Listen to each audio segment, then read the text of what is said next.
جی جب گھر میں کوئی فرد بیمار ہو جاتا ہے تو ماں کہتی ہے بچوں کو بیٹے یہ تمہارے ابو کے لیے ہے, یہ تمہارے ابو کے لیے. ابو اللہ ہے, ابو جی اللہ ہے, تو ان کے نام لینے سے حرام نہیں ہوا. بھئی آپ کا کھانا, میرا کھانا, ان کا کھانا, ان کا کھانا, یہ سارے بندے ہیں. غوث اعظم بھی تو بندے ہی ہیں نا, دادا صاحب بھی بندے ہی ہیں. اگر ان کے نام کو چیز لگ گئی ہے تو کیا فرق پڑ گیا؟ بس ان کی نام لگی چیزوں کو حرام قرار دینے کے لیے بعض لوگوں نے غصے میں یہ ترجمہ غلط کر دیا ہے کہ جس چیز پر اللہ کے سوا کسی کا نام رکھو چیز حرام ہو جاتی ہے, اور ایسا ترجمہ کر دیا کہ اب گھر گھر میں یہی پکار جو اس عقیدے یا ذہن کے یا اس فکر کے لوگ ہیں وہ کہتے ہیں جس چیز پر اللہ کے سوا نام رکھ دو حرام ہو جاتی ہے. 11ویں شیو کا کھانا نہیں کھانا لیکن مہمان کا کھانا کھا لینا. اور اب تو ایک اور کام چل پڑا ہے کہ آپس میں بیٹھے ہوں گے اور بات یہ ہو رہی ہے یار یہ ختم شیف پڑھنے سے کھانا حرام ہو جاتا ہے, 11ویں کا کھانا حرام ہوتا ہے, یہ غوث پاک کی دیگ حرام ہے, دادا صاحب کی دیگ حرام ہے. وہ یہ حرام کہنے والے سب سے آگے بیٹھتے تھے کھانے کے لیے اور خوب ٹک کے کھاتے. ان کو سمجھ آ گیا مسئلہ. منیر میں یوسی نے جو سمجھایا کہ یہ حلال ہے, اور کہا یار منیر تو صحیح کہتا ہے, ہمارے مولوی نے بیڑا گھر کر دیا, کھاؤ ٹھیک ہے. تو پھر جب کھاؤ ٹھیک ہے تو پھر کھلے عام کہو نا ٹھیک ہے, چھپ کے تو نہیں کرنا چاہیے. اسلام چھپ کے تو نہیں آیا, اسلام تو کھلے عام آیا, اور نبی پاک علیہ السلام کھلے عام پیغام دیا ہے, اور قرآن مجید کھلے عام کی بات کرتا ہے, دین کھلے عام بیان ہوتا ہے. بلغ ما انزل الیک, اللہ کریم فرماتے ہیں محبوب علیہ الصلوۃ والسلام پہنچا دیجئے جو ہم نے آپ پر نازل فرمایا. ایک بات بھی نبی صلی اللہ علیہ وسلم نے چھپائی نہیں, ہر بات کو بیان کر دی ہے. قرآن مجید فرقان حمید میں ایک مقام پر اللہ تعالیٰ نے کچھ جانوروں کا ذکر کیا ہے. سورۃ المائدہ آیت نمبر 103 اللہ کریم ارشاد فرماتا ہے کہ اے محبوب علیہ الصلوۃ والسلام آپ ذرا ان لوگوں کو پوچھیں کہ یہ بحیرہ کیا ہے, بحیرہ, یہ صائبہ کیا ہے, وسیلہ کیا ہے, اور حام کیا ہے. شاید آپ کے لیے نئے نام ہے لیکن قرآن پاک میں ہے. بحیرہ, صائبہ, وسیلہ اور حام. نمبر 1 بحیرہ, نمبر 1 بحیرہ, نمبر 2 صائبہ, نمبر 3 وسیلہ, نمبر 4 حام. یہ آیت نمبر ہے 103 سورۃ المائدہ. یہ 4 جانور تھے جن کو مشرکین اور کفار نے اپنے اوپر حرام قرار دیا تھا کہ یہ نہیں ہم نے کھانے. وہ کیا کرتے تھے, وہ بتوں کے نام لگا کے چھوڑ دیے انہوں نے. بحیرہ وہ جانور تھا کہ جو اونٹنی 5 دفعہ بچہ جنم دیتی اور آخری مرتبہ نر بچہ دیتی. پہلی 5 مرتبہ نر دے یا مادہ دے وہ نہیں بات, 6ٹھی مرتبہ جب بچہ دے تو نر بچہ ہو تو اس کو وہ چھوڑ دیتے تھے, کہتے تھے یہ بحیرہ ہے. نمبر 2 لوگ بیمار ہو جاتے تھے یا سفر پر جاتے تھے اور نظر مانتے تھے کہ جب ہم تندرست ہو جائیں گے یا خیریت سے واپس آئیں گے تو ہم صائبہ کریں گے. وہ اونٹنی کو چھوڑ دیتے تھے, کہتے تھے یہ اب ہم پر حرام ہے, ہم نے نظر مانی تھی کہ ہم اس کو نہیں کھائیں گے اور یہ آزاد ہے, نہ اس کا دودھ پیئیں گے, نہ اس پر سفر کریں گے, نہ سیر کریں گے, نہ اس کو کھائیں گے. یہ ہم نے نظر مان لی تھی کہ ہم جب تندرست ہو جائیں گے تو اونٹنی چھوڑ دیں گے, سفر سے خیریت سے واپس آئیں گے اونٹنی چھوڑ دیں گے. نظر مان کے اور اس کو کہا یہ حرام ہے. نظر مان کے کہا, نظر مان کے کیا کہا, حرام ہے. اچھا, پھر ایک بکری ہوتی تھی جو 7 مرتبہ بچے جنتی تھی اور 7ویں مرتبہ پھر نر اور مادہ جنم دیتی تھی.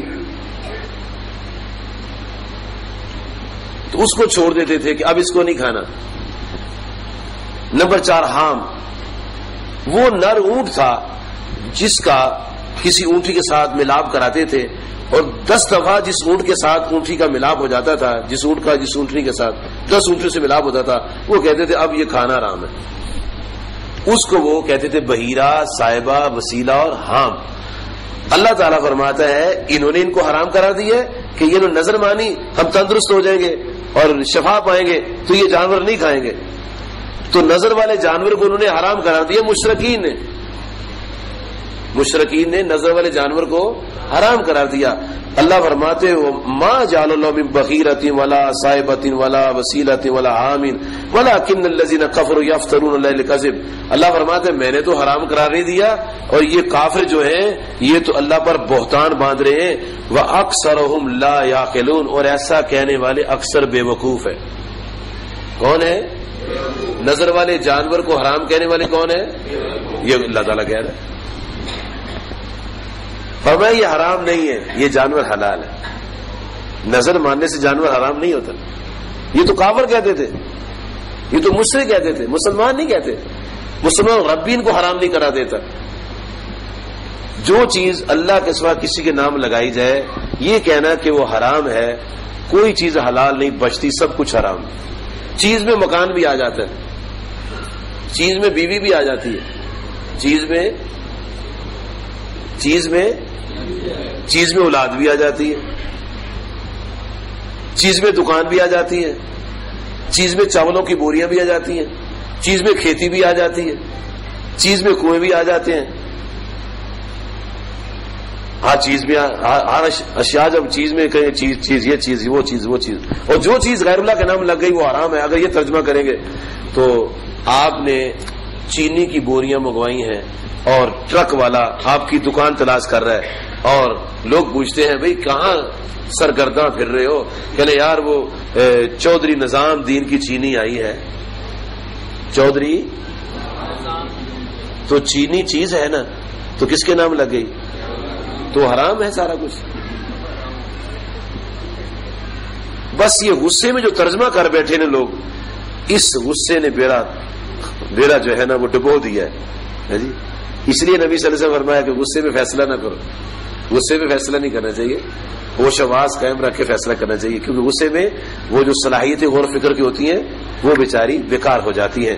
اور جب اطمینان ہوتا ہے، سکون ہوتا ہے، تو پھر وہ صلاحیتیں غور فکر کی بیدار ہوتی ہیں. تو بیداری کے عالم میں جو یہ گفتگو ہوتی ہے اس کا رنگ کچھ اور ہوتا ہے، اور جو گفتگو غصے میں ہوتی ہے اس کا رنگ کچھ اور ہوتا ہے.